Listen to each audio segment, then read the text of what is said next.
well, one of the comments I made slightly cheekily on my last blog article, right, talking about, can the Archbishop of Canterbury save the Church of England, is that, we haven't noticed that not having an Archbishop of Canterbury. We've got on with the business absolutely fine. It hasn't hindered us at all. In fact, meetings have been a lot easier. Church of England's discussions around living in love and faith and prayers for same-sex unions is an ongoing debate. As you may well have heard, we have a new Archbishop of Canterbury who's been proposed, and to talk to us about that now is the Reverend Dr. Ian Paul. I wonder if you'd take just 2 minutes out of your really busy day to tell us a little bit about who is she and what does this really mean for the Living in Love and Faith agenda? She is Dame Sarah Mullally. She, for the last 7 years, I think, 8 years, has been Bishop of London. She previously was in nursing. She says, I just read a little bit of biography about her. She said that when she was doing her A-levels at school, she knew she wanted to be a nurse. She qualified in nursing. She was a cancer care nurse. She was head of nursing in her hospital. And then she was appointed to be, I forgot what the title is exactly, chief nurse or chief of nursing. Right. At age 37. So which is by far the youngest anyone's ever been appointed to that post. So she's obviously capable in terms of administration. And she'd actually been ordained earlier. Now I need to mug up on this, but she'd been ordained non-stipendiary ministry while she was nursing, and then she left nursing and went into full-time ministry. She was Bishop of Crediton down in the West Country, and then she was surprisingly appointed to be the Bishop of London. Surprising, there was a lot of rumours about that. There were other candidates. I think the general sense is that she was Justin Welby's preferred candidate. So that's done, and there we are today. Yeah, and so here we are. And in terms of living in love and faith, she's not new to that process, is she? Do you want to tell us about her involvement there? No, she's not. And what's quite interesting is that in my experience of dealing with her, I found her to be very responsive and engaging. A lot of colleagues of mine in London Diocese said they've found her to be a good pastor. When I've written her emails, she's replied. So that's been quite nice. Something. Yeah. So what does this mean for the Living in Love and Faith agenda? Does it mean full steam ahead? Does it mean, actually, no, we're going to drop the whole thing? Or is it more nuanced than that? It's a lot more nuanced than that. And the reason is, as someone said to me today, she's not the sort of person who bangs the tables and wants to get things done. She's someone who wants to listen. And it's been quite interesting. Rob Munro, Bishop of Ebbsfleet, who is Episcopal visitor for those who will not accept, who do not recognise women's ordination, women's ministry, women as bishops. He said that he's found her good to work with. She's in those sort of services where she can't be involved. She has actually gone along and sat in the pews. So she's not someone, unlike Justin Welby, to try and wrest control of the tiller and make things happen. And that's actually really important for the Church of England for two reasons. One is that the Living and Love in Faith programme is due to come to an end in February. And the decision will be made one way or the other, whether or not the prayers of love and faith that we've had could be used in a standalone service. And my money's on the fact they won't be able to, because we've now got, finally, legal advice, theological work being done, being considered by the House of Bishops right now. And out of that, they're going to make a recommendation. And I think at last we're going to have the lid off. One of the key complaints we've all had, it's all been done in secrecy, not due process, no theology. The theology has not been done and needs to be done up front. And finally, we're going to get that. And I think that the outcome is going to be, that's it, draw a line, and that's the end of the discussion. I know people won't want it to be. And the reason for that, the other reason for that is really the nature of the Church of England. Justin Welby was someone who wanted to thump the table and, as it were, turn the tables over. The problem is, in the Church of England, the tables are firmly bolted to the floor. And they're firmly bolted to the floor because canon law tells us where the doctrine of the Church comes from. It comes from the Book of Common Prayer. And the doctrine of marriage is in canon law as well. And the idea that we're going to change our doctrine of marriage, I mean, we've talked about this before, Tony. the idea that someone can come along and wave a magic hand, or maybe wave a magic wand, and by fiat say the doctrine of the church is changing. It's simply not possible. In the Church of England, over the last 200 years, people have wanted to change the doctrine, all sorts of things, and they've never succeeded.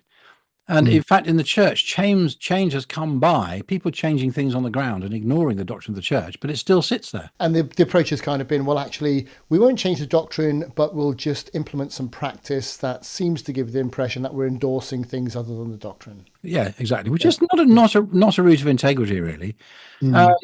And so my reading is that, well, the other fascinating thing is timing here. So because the process has been so long, Sarah Manali will not be installed as Archbishop until March. So it'll be after the next synod. So interesting. So she's, I mean, in one sense, in many ways, I think she'll be coming into office with kind of a clean sheet on a number of controversial issues, including some of the aspects of safeguarding.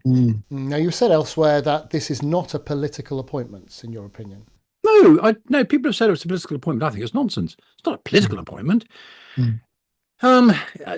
Churchill, when he appointed Temple after the war, he made some rude comment about saying it was the half crowned in a twopenny fare or something.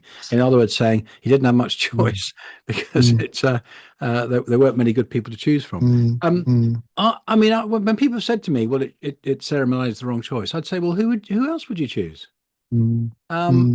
You know, I'm not sure we're blessed with the greatest depth and breadth in the House of Bishops in terms of theological learning. But the other thing which is significant is that, you know, there's lots of other people who I think would be great, but they're people who have stood up and they've said very clearly what they believe about the doctrine of the church, and it's not changing. And in a very divided church, sadly, in terms of the CNC process we've got, where everything's done by consensus, people who've, you know, put a stake in the ground, or, you know, they've what's the right, so they put the head above the pulpit, above the parapet. Those people will not get the votes in the CNC in the process. So you know, in a church with a not very strong bench, and which is very divided, and where some people have actually staked their claims and made their mark, then it means that there's actually quite a limited choice. And who'd have thought the first female Archbishop of Canterbury? I mean, I'm recording this from Wales, and of course, we're still one step ahead of you. We don't need to go into that again, but yeah, things have changed a lot since 2014, was it? Yes, they have. Yeah. Although so how are you going to deal with change? It's not been a change in the doctrine of ordination for the Church of England. And how are you going to change with the Global South, who've now got multiple things to object to, not only the living in love and faith and the blessing of same-sex unions, but also this idea of female bishops? Well, it's interesting that the Global South Fellowship of Anglicanism, GSFA, have not actually, as far as I'm aware, made any comment. GAFCON, who are very clear, GAFCON are a slightly odd coalition of evangelicals who don't recognise women's ministry and Anglo-Catholics who don't recognise women's ministry. The question is, how big a group are they and how many people do they represent? And they've made a very, very negative statement a couple of hours ago. So I certainly put it this way. I think it's made the task of rebuilding the communion much harder. I'd be surprised if that's a priority for Sarah. Last point would be, you are a member of the Archbishop's Council.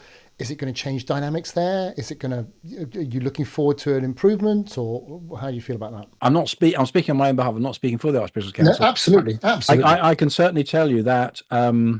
Well, one of the comments I made slightly cheekily on my last blog article, right, talking about, can the Archbishop of Canterbury save the Church of England, is that, we haven't noticed that not having an Archbishop of Canterbury. We've got on with the business absolutely fine. It hasn't hindered us at all. In fact, meetings have been a lot easier. So, and sadly, my 2 terms are coming to an end in January. So in fact, I'll come off the Archbishop's Council before Sarah comes on. So I won't have the pleasure of working with her. But the other thing worth noting, Tony, I don't know if you've noticed, she will be 64 when she's installed. Yep. She will only be in post 6 years. That would be the shortest time in office of anyone, I think, for the last couple of 100 years. Donald Coggan was had a short time in office, and really that means that her role is going to be as an interim. And as an evangelical, what I'm looking forward to is, hey, it'd be great to have an evangelical Bishop of London. It'd be great in a couple of years' time to have an evangelical Archbishop of York. We're likely to have an evangelical in Durham. We've got an evangelical in Winchester. And of course, when Sarah's time comes to an end, it'll be time for an evangelical in Canterbury. So in 6 years' time, we could have evangelicals in all the 5 main leading Episcopal posts in the Church of England. And won't that be exciting? An amazing point to stop. Listen, Reverend Ian Paul, wonderful to talk to you. And once you've given up your post in January, of course, you'll have so much more time to talk to us.